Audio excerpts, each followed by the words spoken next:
If you have all of this, how do you find the truth? Well, you have two approaches. You have a direct, logical approach, and you have an indirect, intuitive approach. The division comes from the complexity of the problem. If the problem is more binary, so you want to say, okay, that for example, NASA really sent people to the moon, or it was just all fake. It's a binary thing. They cannot be both true at the same time. People were either on the moon or not. It's binary. So you need to get to a direct answer, of course. It may be with some probability, but you need a direct answer. There's no like gray area. And another of those is climate change, real and caused by human activity. It's mostly is or isn't. With the direct approach, you can never be sure, but you can do a probabilistic approach, and you can be so almost completely sure that you're actually, in practical terms, sure. So, can the moon landing be faked? Is it possible? Well, surely nothing is impossible. But was it though? I'm pretty sure it wasn't. Why? Because of the incentives and their probabilities. With a direct approach, you see the likely truth, which is humans actually went to the moon, which is what everyone believes. See if it matches the incentives of the players involved. Is there something that doesn't match? And see if there's any alternative that is probable and it matches the incentive. Let's see this for the moon landing. Well, everyone says we went to the moon. There's no major reason to believe. Everyone fucking lies in our faces, so we probably did. Going to the moon was hard, but possible. And why would you fake it? Why would you spend tons of money and not actually doing it when the Soviets were also wanting to do it? There was competition, and if they did it, they could expose our fraud, and then the whole world would laugh at us big time. So it's not smart to fake the moon landing. It's in no one's best interest. But then again, imagine what it would take to fake this. The Apollo program has 400,000 people working on it. Can you imagine these people? It's like if you take the biggest stadiums in the world that can hold 100,000 people, like Barcelona Stadium, it's like 4 of those stadiums of people. And each of these person has some task, does some shit. And imagine the planning and execution you need to do to lie, to threaten, to coerce, to hide the truth from every single one of those people, almost 500,000 people. And any single person telling the media, it's game over for you, and you're in a very bad place. And people have emotional incentive to share to the media because they work hard on this and they want to see actually it happen and not being fake. And they have material incentive to do because every newspaper would pay very well for such a huge story. So they have every incentive to do this. How can you stop every single one from doing this?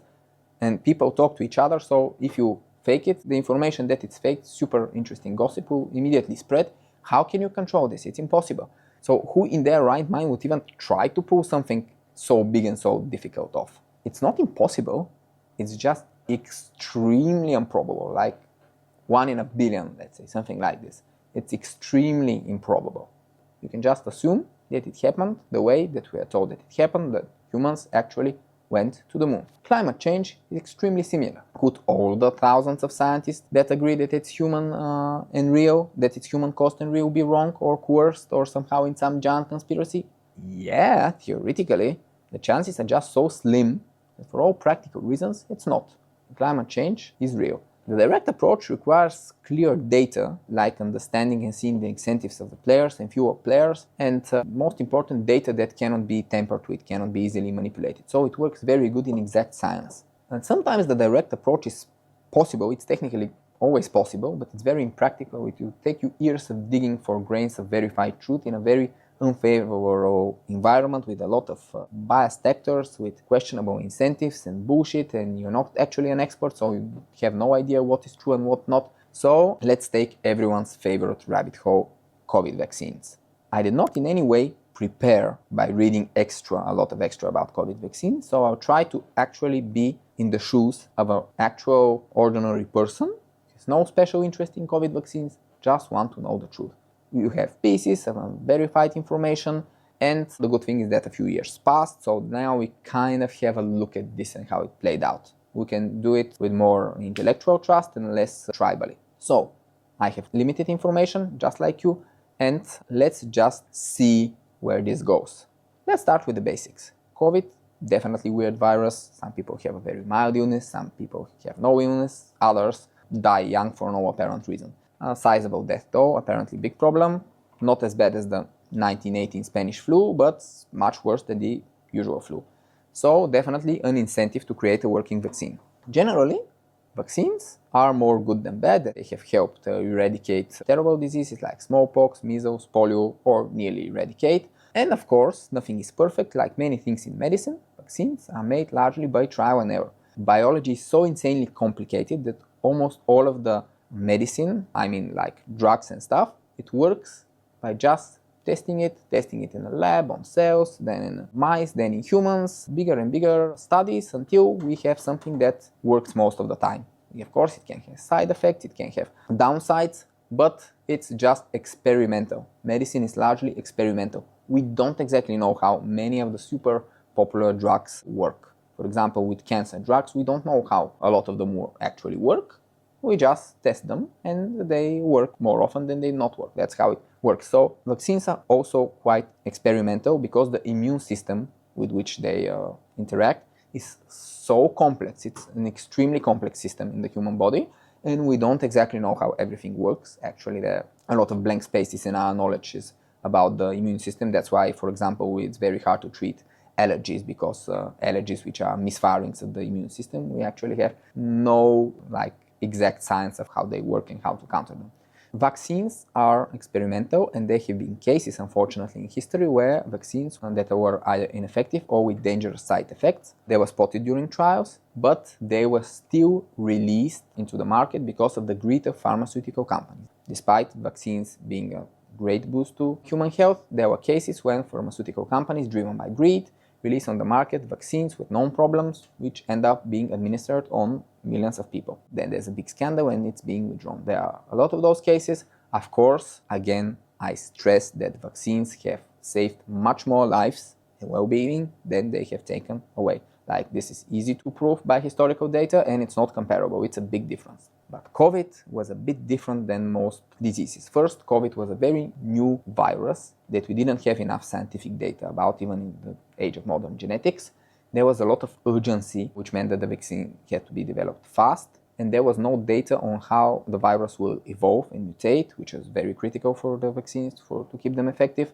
And it was a huge opportunity for profit by pharma companies. There were tens of billions of dollars on the line. And in cases of crisis, governments have to make compromises. They don't know what the best decision is.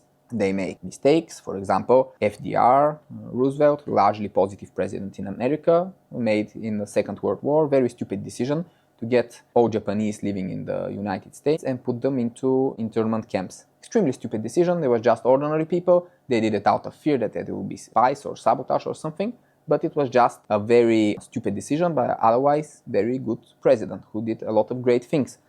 Governments, in times of crisis like wars or pandemics, they do shit that they later regret, but because they feel obliged to do something, because doing nothing is still doing something. Choices had to be made, and of course the government may end up making a very bad choice, but they have to do some choice. It's like if it's a government or a person, it doesn't matter. You have to do something. And governments had to save face for a very bad first response where they didn't know what they were going, and they were between lockdowns and no lockdowns, and testing was ineffective, there were no tests. So they were really keen to spend a lot on vaccines and just call it a day and say we solved COVID and let's just get back to normal life. So they really wanted for vaccines to work, were ready to spend a lot of money just on this one thing. The thing was that COVID became very political, even for things such as masks. So scientists and experts lost their freedom to pursue and share their findings when they were not in line with the government. There was social media censorship. For example, government said, okay, you should wear a mask.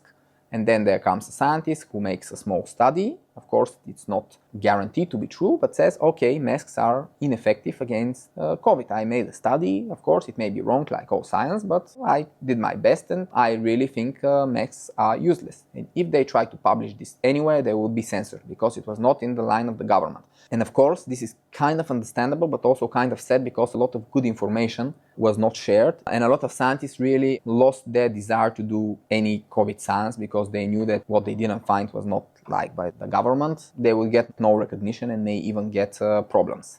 Like, for example, they may be fired or their research funding may be cut. So when politics enters into science, it's always ugly. But with COVID, it was a huge thing. It was inevitable. COVID became political immediately. No surprise here. But we see that with COVID, you couldn't actually trust science like you usually be able to trust it with something that is not so extreme and urgent, because the government intervened with science. And data, even about who died from COVID and who died from other causes, was in the hands of the government, and this data was not actually shared in a clean enough way that you could trust it. Because every government can decide to treat this death as COVID death and this death as not COVID death, and make the statistic whatever they want in order to decide, for example, to push vaccine in the population. Not saying this is what happened, but it's theoretically possible. This is one of the scenarios that are possible. The incentives are there. Of course, governments use the lockdown situation to increase control over the citizens and reduce their freedoms, like every big ugly system does. And people's economic futures were on the line because of lockdowns. This influences a lot of stuff, including the next elections for the government. The supply chains were under pressure, creating shortages, inflation, anxiety amongst people and corporations and the government. Of course, populist opposition politicians put fuel on this dumpster fire, ruthlessly attacking the government over everything unpopular, such as masks, lockdowns, whatever. And every crackpot with a social media account had a ton of opinions about COVID, total disinformation in many cases, but they just wanted to use this to gather followers. And even Russian propaganda, which was not, of course, created for COVID, it was created for Ukraine and for other reasons. But they had, we have a free crisis here. Never let a good crisis go to waste. Why not spread some extra vaccine-themed disinformation? Let's score some cheap points. The bots are already there, the accounts are already there, just an extra fuck you to the Western world. So in this environment, how to fight for the truth? It's like a muddy free-for-all cage fight for influence. Stakes are super high, everyone is all in for their own interest, either survival or profit or whatever. And in this case, who defended the interest of ordinary people to know the truth? No one. Everyone has an agenda. Maybe some of the scientists are really impartial, but if they can get censors, that you don't know who to trust. Maybe half the studies got one result and was censored, and the other got the right result for the government, and they were not. So they were published. So you really didn't know what was going on. In this low quality, distorted chaos of conflicting data, there are just very few things that you can be sure of. First thing is that pharma companies made a ton of money. They overpriced vaccines, they used the crisis, they were greedy, definitely super greedy, and of course, with tens of billions in the line, huge lobbying. Definitely they lobbied the governments to push vaccines and make them as close to mandatory as possible. When tens of billions are on the line, I can bet you transparency is lost, conversations move behind closed doors, and we do politics like we do it here in Bulgaria, which is not a good thing. The vaccines did not have side effects that were common and severe at the same time, at least in the short term. So like a ton of people didn't just fall and die or get extremely sick. The vaccine seems that they were safer than COVID for most people. But you cannot ever be sure about yourself if you're one of those most people. As one friend I have who works at a pharma company said, well, try giving just aspirin to 3 billion people and see. Of course, there will be side effects with some of them. Like, this is a drug. Of course, some bodies will react differently. Medicine and side effects and vaccines is just a matter of statistics. There may be some long-term side effects, but it's hard to estimate because a lot of things happened at the same time. And even if you count the vaccinated and unvaccinated population separately, they suffered different amounts of stress because of the lockdowns. So you don't have a clear picture. Obviously, unvaccinated people are more freedom-loving people, naturally. So they suffered a larger psychological shock of lockdown because it was simultaneously taking away their freedom and pushing a vaccine that they don't like the idea of. So they suffered a psychological damage. People who didn't give so many fucks about freedom, most of them got vaccines, and because they are more like a collectivist and not individualist identity, they didn't feel so bad in the lockdowns because they had the feeling, okay, I'm doing the right thing, the government is on my side, this is for the protection of everyone. So they didn't suffer like the psychological shock of, okay, my identity is like clashing with the government and its policy. So it's very hard to get a clear picture, of course, being stressed by your core values like freedom being trampled by the government has a lot of long-term health effects. And if this comes from vaccines or with all of these psychology stresses, with all of these potential downward spirals that can happen with the body, all of the somatics, it's very hard to know. It looks like vaccines are kind of safe long-term, but given that the studies could maybe not be published if they were not, again, in line with the government and the politics, cannot be sure. looks more likely to be this way, but given the incentives, you cannot be sure.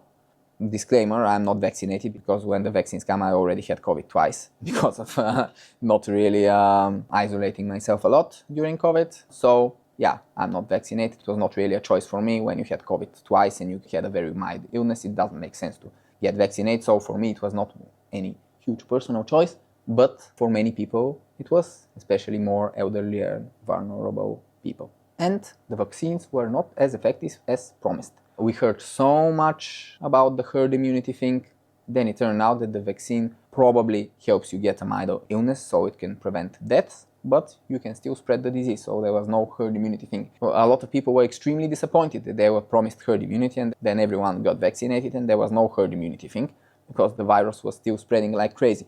So people felt deceived, actually. Some of my friends felt completely deceived by the story they were told, and then what happened. Still, we're talking here about probably a lot of safe lives thanks to vaccines. You can never be sure. Again, very messy data, but this is how it looks. So, did we learn a lot? Well, not really. So much data, we just got 3 verdicts in the end, and they were not so definitive. Was this exercise useless?